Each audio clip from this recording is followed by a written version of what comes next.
Welcome to Renesh cooking channel. இன்றைக்கி நம்ம சேனலில் என்ன பார்க்க போகிறோன்னு பார்த்தீங்கன்னா, எவ்வளோ நேரம் ஆனாலும் கெட்டி ஆகாத சேமியா ஜவ்வரிசி பாயாசம். வாங்க எப்படி செய்கிறதுங்கிறத வாங்க பார்க்கலாம். மறக்காமல் சேனலை லைக் பண்ணுங்கள், சப்ஸ்கிரைப் பண்ணுங்கள், உங்கள் ஃப்ரெண்ட்ஸுக்கும் ஷேர் பண்ணுங்கள். ஸ்டவ் ஆன் பண்ணிக்கோங்க.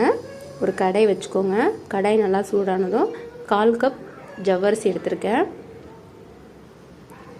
அடுப்பை லோ ஃப்ளேமில் வச்சுக்கோங்க.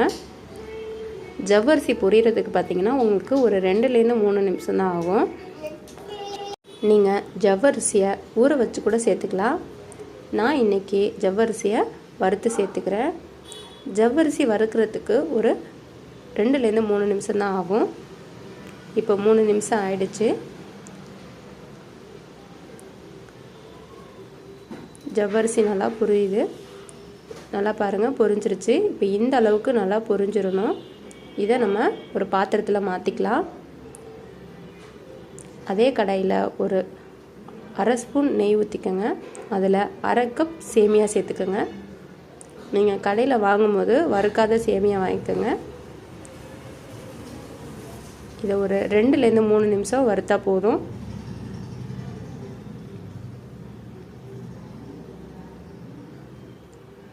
இந்த அளவுக்கு வறுத்ததுக்கப்புறம் ஒரு பாத்திரத்தில் மாற்றிக்கலாம். அதே கடாயில் 1 ஸ்பூன் நெய் ஊற்றிக்கோங்க. அதில் ஒரு 7 முந்திரி சேர்த்துக்கிறேன். நல்லா வதக்கி விட்டுக்கோங்க.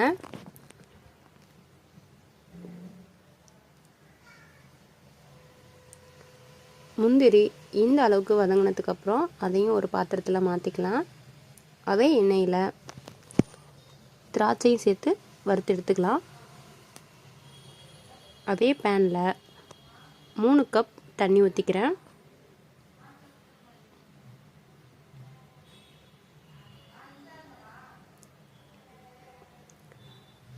அதே கப்பால் ஒரு 1/4 கப் பால் சேர்த்துக்கிறேன்.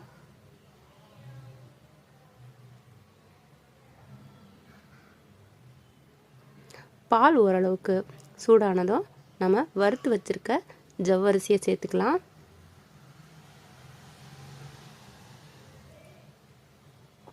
ஜவ்வரிசி சேர்த்ததுக்கப்புறம் நமக்கு பால் பார்த்திங்கன்னா பொங்கி வரும். அதை நம்ம கரண்டி வச்சு மிக்ஸ் பண்ணி விட்டுக்கலாம். ஜவ்வரிசி வேகிறதுக்கு எப்படியும் 20-25 நிமிஷம் ஆகும். இப்போ 5 மினிட்ஸ் ஆகிடுச்சு. இன்னும் ஜவ்வரிசி வேகலை.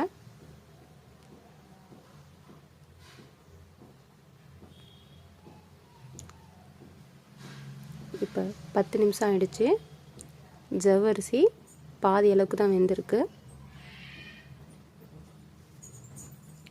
நீங்கள் ஜவ்வரிசியை மூடி போட்டு வேக வச்சிங்கன்னா சீக்கிரமாகவே உங்களுக்கு குக் ஆகும்.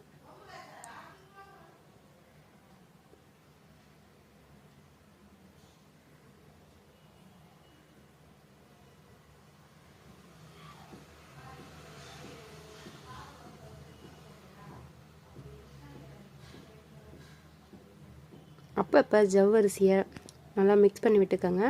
இல்லைன்னா அடி பிடிக்க ஆரம்பிச்சிடும். அதனால் 5 நிமிஷத்துக்கு ஒரு தடவை கரண்டி வச்சு நல்லா மிக்ஸ் பண்ணி விட்டுக்கோங்க.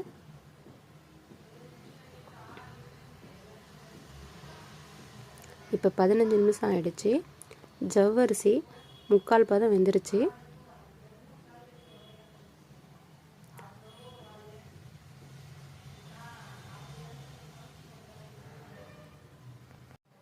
பதினஞ்சு நிமிஷம் ஆயிடுச்சு.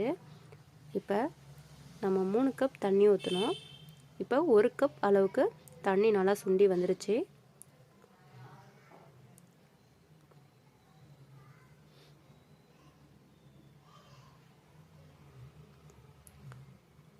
டுவெண்ட்டி மினிட்ஸ் ஆயிடுச்சு.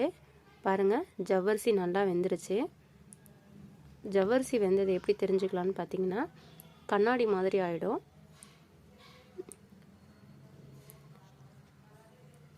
இப்போ நம்ம வறுத்து வச்சுருக்க சேமியாவை சேர்த்துக்கலாம். சேர்த்து நல்லா மிக்ஸ் பண்ணி விட்டுக்கோங்க.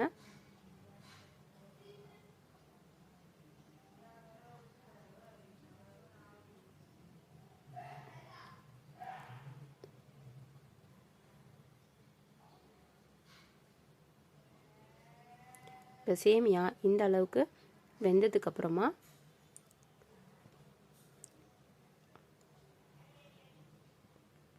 நான் இன்றைக்கி அரை கப் சுகர் சேர்த்துக்கிறேன்.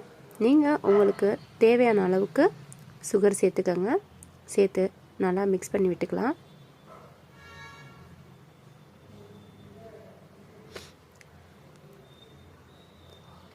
இந்த அளவுக்கு நல்லா மிக்ஸ் பண்ணி விட்டுக்கோங்க. நல்லா மிக்ஸ் பண்ணதுக்கப்புறம் ஒரு 1/4 ஸ்பூன் உப்பு சேர்த்துக்கோங்க. உப்பு சேர்த்தா தான் இனிப்பு எடுத்து கொடுக்கும். அதனால் ஒரு 1/4 ஸ்பூன் உப்பு சேர்த்துக்கோங்க. ரொம்ப சேர்த்துடக்கூடாது, கொஞ்சமாக சேர்த்துக்கோங்க. இப்போ காய்ச்சி ஆற வச்ச பால் 2 கப் சேர்த்துக்கிறேன்.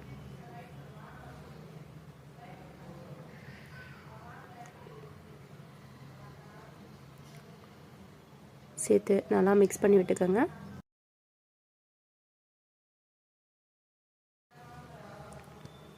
அதில் வறுத்து வச்சுருக்க முந்திரி திராட்சையும் சேர்த்துக்கலாம்.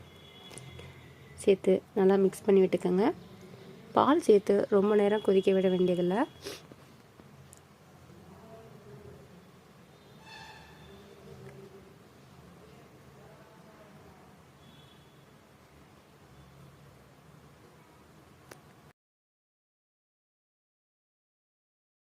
நான் இன்றைக்கி 3 ஸ்பூன் சுகர் எடுத்திருக்கேன். அதில் 2 ஏலக்காவை போட்டு அரைச்சி எடுத்துக்கலாம். குழந்தைங்க சாப்பிடும்போது ஏலக்காவை தூக்கி எறிஞ்சிருவாங்க. அதனால் நான் ஏலக்காவை அரைச்சி சேர்த்துருக்கேன். நீங்கள் ஏலக்காவை தட்டி போடுறதுனாலும் போட்டுக்கலாம். இப்போ இந்த அளவுக்கு பேஸ்ட்டாக அரைச்சிட்டேன். இதையும் பாயசத்தில் சேர்த்துக்கலாம்.